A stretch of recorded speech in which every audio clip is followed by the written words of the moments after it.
और इसी बीच रुक करेंगे बड़ी खबर की ओर रायपुर से, जहां बीजेपी ने भानु प्रतापपुर विधानसभा उपचुनाव के लिए प्रत्याशी की घोषणा कर दी है। बीजेपी ने घोषणा की है, बीजेपी ने ब्रह्मानंद नेताम को अपना उम्मीदवार बनाया है।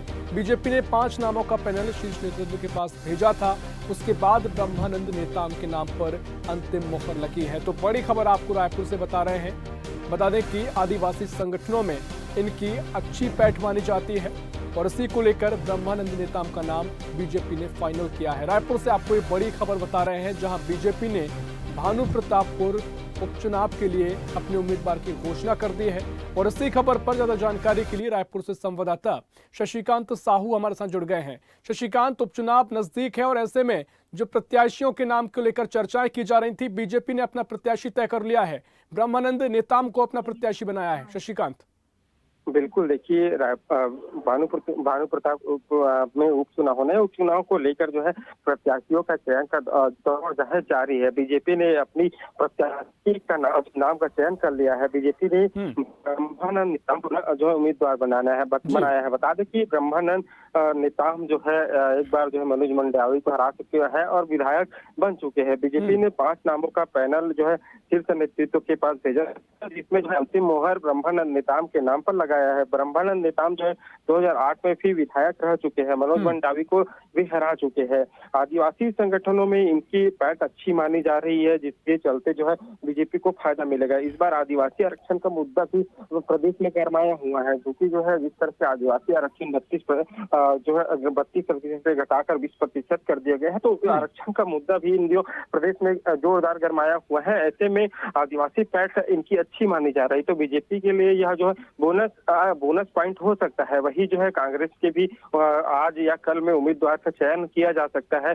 कल ही जो है राजीव भवन में एक महत्वपूर्ण बैठक रखी गई थी। बैठक में 3 नामों का पैनल बनाया गया है और जो है शीर्ष नेतृत्व को भेजा गया है। जल्द ही आला कमान उम्मीदवार की घोषणा करेंगे और जो है कांग्रेस प्रत्याशी का ऐलान भी किया जाएगा। हालांकि जो है दोनों पार्टी अपनी अपनी जीत की दावे जरूर कर रहे हैं। मुख्यमंत्री भूपेश बघेल ने साफ तौर पर कहा है कि हमने 4 जो उपचुनाव जीते हैं, 5वीं उपचुनाव भी जीत हासिल करेंगे। आदिवासी हमारे क्षेत्र में है। कल देखा जाए तो जो है मनोज मंडावी की जो पत्नी है सावित्री मंडावी, उन्होंने नामांकन फॉर्म भी खरीदा है। ऐसे में अब देखा जा रहा है कि जल्द ही प्रत्याशी का ऐलान भी कांग्रेस के द्वारा किया जाएगा। अब तो यह समय ही बताएगा कि किस तरह से प्रत्याशी दोनों ही पार्टी चयन कर दे। हालांकि जो है और सर्व आदिवासी समाज भी अपने प्रत्याशी उतारने की बात कह रही है। ऐसे में जो है वहां का मुकाबला दिलचस्प हो सकता है। जी बिल्कुल, मुकाबला दिलचस्प हो सकता है और दोनों पार्टियों की कोशिश है कि जो बेहतर प्रत्याशी है उसे उतारा जाए। शशिकांत, जानना चाहेंगे कि जिस तरीके से बीजेपी ने 5 नामों का जो सूची थी वो आला कमान को भेजी गई थी, उसके बाद ब्रह्मानंद नेताम के नाम पर मोहर लगी है, कौन कौन से वो और नाम थे जिनके नाम की सूची हाईकमान को भेजी गई थी? बिल्कुल, देखिए जिस तरह से प्रदेश में उपचुनाव होने हैं, उपचुनाव के मद्देनजर जो है अलग अलग नाम के पैनल जो है भेजे गए थे, जिसमें जो है जिसमें जो है ब्रह्मानंद नेताम का जो है इस समय उनका नाम था। इसके अलावा जो है अन्य नामों को भी जो है जो भाजपा है उन्होंने भेजा था, जिसके बाद जो है हाई कमान ने जो है ब्रह्मानंद नेताम के नाम का जो है मुहर लगाया है। निश्चित तौर से एक इसमें बताया जा रहा है कि जिस तरह से नाम का ऐलान किया गया है, उसके बाद जो है जो आदिवासी क्षेत्र है, चूंकि जो है एक विधायक भी पहले से भी वहां से रह चुके हैं, तो ऐसे में एक जो आदिवासी मामला जो आरक्षण का मुद्दा है वो इन दोनों गरमाया हुआ है। तो एक जो इसमें जो है जो ब्रह्मानंद नाम का नेताम है, अब इससे एक जो है बीजेपी ने जो है नाम डाला है, उम्मीदवार के रूप में चयन किया है। अब यह तो समय ही बताएगा कि उनके नाम पर मुहर लगाई गई है। इस पर जो है जनता कितनी जो है अपनी जो है मुहर लगाती है। जी बिल्कुल शशिकांत, हम लगातार देख रहे हैं कि आदिवासियों में आक्रोश देखा जा रहा है और जिस तरीके से आदिवासी अपने उम्मीदवार खुद उतार रहे हैं, तो ऐसे में बीजेपी अगर ब्रह्मानंद नेताम का उम्मीदवारी तय करती है तो कितना फायदा बीजेपी को मिलेगा, क्योंकि आदिवासी तो किसी पार्टी को अपना मत देने की तैयार नहीं है।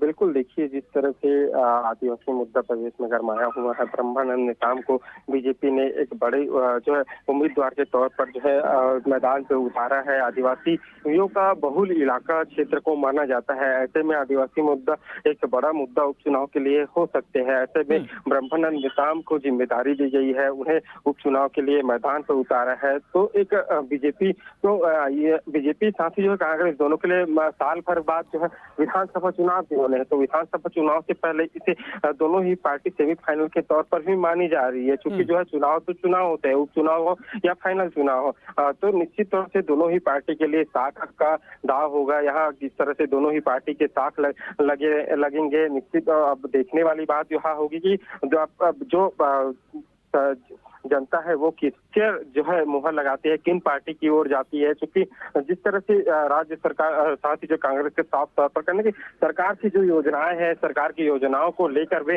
जनता के बीच में जाएंगे। संकट जो काम जो है जनहित काम में राज्य सरकार कर रही है, उसको लेकर हम जनता के बीच में जाने की बात कह रही है। वही बीजेपी जो है राज्य सरकार की जो गलत नीतियां हैं, साथ ही जो आरक्षण के मुद्दे हैं, इन तमाम मुद्दों को लेकर जनता के बीच में जाने की बात कह रही है। जी बिल्कुल, निश्चित तौर पर 2023 से पहले सेमीफाइनल ही माना जा रहा है। बहुत शुक्रिया आपका जानकारी साझा करने के लिए शशिकांत। तो आपको रायपुर से खबर बता रहे हैं, जहां बीजेपी ने भानु प्रतापपुर उपचुनाव सीट के लिए अपने उम्मीदवार की घोषणा कर दी है। ब्रह्मानंद नेताम को अपना उम्मीदवार तय किया गया है और माना जा रहा है कि इनकी आदिवासी क्षेत्र में काफी पकड़ है, जिसको लेकर इनके नाम का ऐलान किया गया है।